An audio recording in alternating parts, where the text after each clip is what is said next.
जोधपुर में आज सुबह दर्दनाक हादसा हुआ। शहर की रेजिडेंसी रोड पर राज्य स्तरीय स्वतंत्रता दिवस समारोह में जा रहे छात्रों की बाइक को एक डंपर ने टक्कर मार दी। इस हादसे में 12 वर्षीय छात्र की मौके पर ही मौत हो गई। वहीं 3 छात्र गंभीर रूप से घायल हो गए, जिन्हें तुरंत एमडीएम अस्पताल भेजा गया। घटना से आक्रोशित परिजनों के साथ बड़ी संख्या में स्थानीय लोगों ने 5 बत्ती चौराहे पर रास्ता जाम कर प्रदर्शन किया। करीब 6 घंटे तक लोगों ने जमकर नारेबाजी की। बड़ी संख्या में पुलिस अधिकारी मान मनोबल का प्रयास करते रहे। जोधपुर शहर की पूर्व विधायक मनीषा पवार भी धरने में शामिल हुई। देखिए, जोधपुर का एक बच्चा मृत्यु हो चुकी है और एक ही परिवार के 3 बच्चे घायल हैं और एक बहुत कम घायल है, जो कि चारों बच्चे स्वतंत्रता दिवस के प्रोग्राम में बरकतुल्लाह खान स्टेडियम जा रहे थे। वो अपने स्कूल जा रहे थे, वहां से बस के द्वारा जाएंगे, लेकिन सुबह सुबह एक अवैध ट्रक आके उनको गंभीर रूप से ठोक के चली जाती है। एक की वही मौके पर डेथ हो जाती है और एक एमडीएम में आईसीयू में है, एक एमजीएच में जिसकी टांग फ्रैक्चर हो गई है और एक हल्का घायल था, उसे उपचार करके घर भेज दिया गया। हमारी इतनी सी मांग है, सुबह जब 5:30 से लेकर पौने 6 बजे यह हादसा हुआ, हॉस्पिटल थे, तो मुख्यमंत्री जी या कोई मंत्री, कोई एमएलए, कोई एमपी की ये संवेदना नहीं होती, उसे जाकर मिलते, हालचाल पूछते तो ये स्थिति भी नहीं आती। आप में कोई संवेदना नहीं है सरकार में, ये केवल और केवल इस तरीके से काम करते हैं। आपके सामने है, आज पहले 1 महीने पहले पीड़ित परिवार की माँ बैठी है, बहन बैठी है, उसके पिताजी की डेथ हो जाती है, कमाने खाने वाला भी कोई नहीं है। और इतनी बड़ी वीआईपी रूट जहां से सीएम का गुजरना हो, जहां से एक पंछी पर नहीं मार सकता, और इतना बड़ा ट्रक आकर एक छोटे बच्चों को टक्कर मार के चला जाता है, तो ये तो प्रशासन की नाकामी है। मुख्यमंत्री जी को फौरन एक्शन लेना चाहिए था। वहां उपस्थित सभी सरकारी कर्मचारियों पे, प्रशासनों पे उनको एक्शन लेना था और जाके मिलना था, अपने प्रतिनिधि को भेजते और अब तक वो पकड़े जाना चाहिए था। वो सुबह एक और जगह चौखा में मार के गया है, कल गोली चली है, गोली चलती है और वो कहते हैं पत्थर से मार दिया। कितनी बड़ी विडंबना है जोधपुर की जनता के लिए, आज इनका सुध लेने वाला कोई आदमी नहीं है। तो हम तो यहाँ बैठे हैं, जब तक कोई कैबिनेट मंत्री, कोई जनप्रतिनिधि यहाँ नहीं आएगा हमसे मिलने के लिए, हम लोग नहीं उठेंगे। हमारी मांग है, सबसे पहले तो उसको गिरफ्तार किया जाए और जो सरकारी योजना है वो इस पीड़ित परिवार को दी जाए और एक ऐसे परिवार को नौकरी दी जाए जो इसका काम चला सके।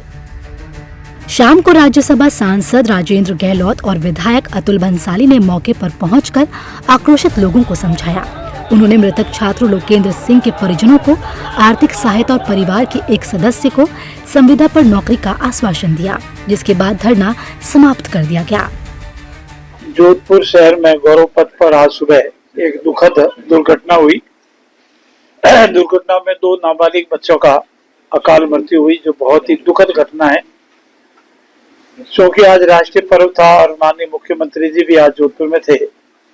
जो ही उनको जानकारी में आया, उन्होंने तुरंत प्रभाव से माननीय राजेंद्र जी गहलोत, जो यहाँ के हमारे सबसे वरिष्ठ है, शहर विधायक आदरणीय अतुल जी भंसाली, शहर के जिलाध्यक्ष राजेंद्र जी पालीवाल को हर परिस्थिति में परिजनों से, उनके संबंधी से बात कर इसका निपटारा करने का निर्देश दिया। तीनों ही व्यक्ति मौके पे गए और इस दुखद घटना का पटापेक्ष किया। जो भी ये बात करके आए हैं उनकी हम पूर्ति करेंगे। दुखद घटना है, आज इस मौके पर इतना ही कहना है, भगवान ऐसी कोई दुखद घटनाएं और घटित नहीं करे। देखिए, आज गर्मी थी, तपत थी और बच्चे परेड में थे। ऐसी 2-3 शिकायतें आई है, उनको अस्पताल में ले गए थे और तुरंत अस्पताल से वापस उनका स्वास्थ्य ठीक है और अस्पताल से उनकी छुट्टी कर दी गई। उसमें परिवारजनों के साथ उनकी बस्ती के, उनके क्षेत्र के लोगों ने धरना लगा रखा था। इस बीच में मैं और शहर विधायक श्री अतुल जी भंसाली और अन्य कार्यकर्ताओं के साथ हमने उनके साथ बातचीत की और बातचीत के बाद ये तय हुआ कि उनको आर्थिक मदद मिलनी चाहिए और एक व्यक्ति को परिवार के उसको कॉन्ट्रैक्ट बेसिस पे सर्विस दी जाए, वो हमने तय कर लिया है।